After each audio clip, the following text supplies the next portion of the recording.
island of Borneo. Palm trees stretch as far as the eye can see. Malaysia is the world's second-largest palm oil producer. Palm oil is an everyday product which can be found in food, biofuels, or cosmetics. It's Malaysia's biggest agricultural export, but it could soon be banned by the European Union because it contributes to deforestation. Oh, Asman, how are the fruits lately? Any good? Ong Se is the head of this 75-hectare estate. 150 tons of fruit are harvested here each month. This is the kind of bunch we take down. The outer part is blackish, and if you chip off a little bit, you can see the orange inside. This means it's ready to harvest. Palm oil is extracted from the white part inside the fruit. Ong Se worries that if the European Union stops buying Malaysian palm oil, he could lose a significant amount of his earnings.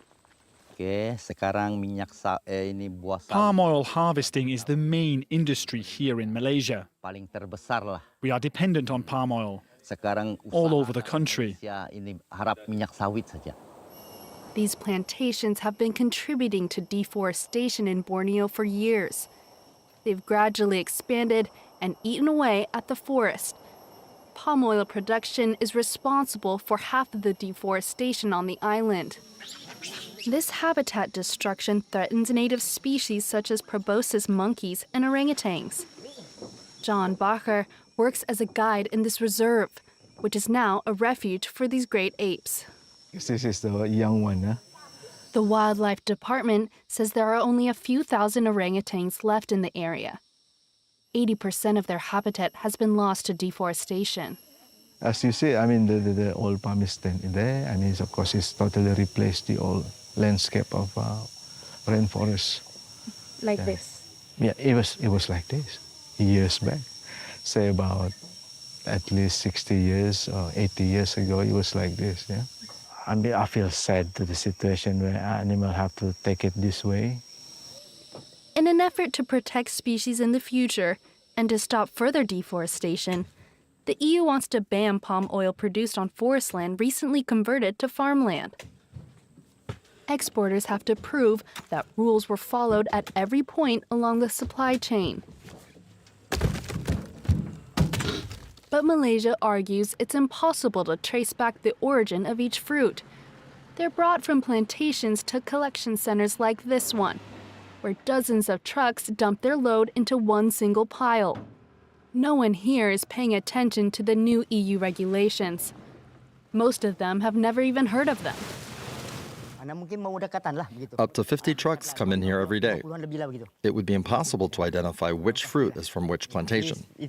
People would call me a liar.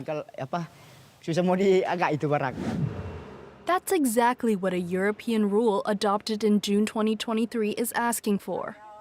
Every palm oil exporter has to provide, among other things, the geolocation of every plot and tangible proof that their products are deforestation-free. Far away from the European Parliament, hi everybody. This association in Borneo has been working with small stakeholders towards sustainable production. They believe this new regulation reflects a deep misunderstanding and would be more difficult to implement than lawmakers realize. They should send a big delegation down here to really understand, the details of how things work here before making a law like that. A lot of the farmers are of the elderly generation, so they are not very savvy with all this kind of data, digital things and all that. To help producers prove compliance, the association collects GPS coordinates of plantations and uses satellite images to check their development. This image is 2020, so when we go to 2021, we can still see that nothing has been deforested outside of the area. Their aim is to make the data available to the entire Malaysian supply chain. So the final goal for us would be to actually have a data package that the importers could actually use to prove that the producers under their supply chain are actually compliant with the EU regulations. They are not participating in any sense of deforestation, and it can be proven.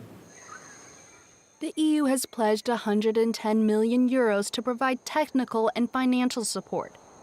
Stakes are high for Malaysia. The European market accounts for 12% of palm oil exports and provides a livelihood for hundreds of thousands of people across the country. Malaysia says it will double its sales to China to offset its losses.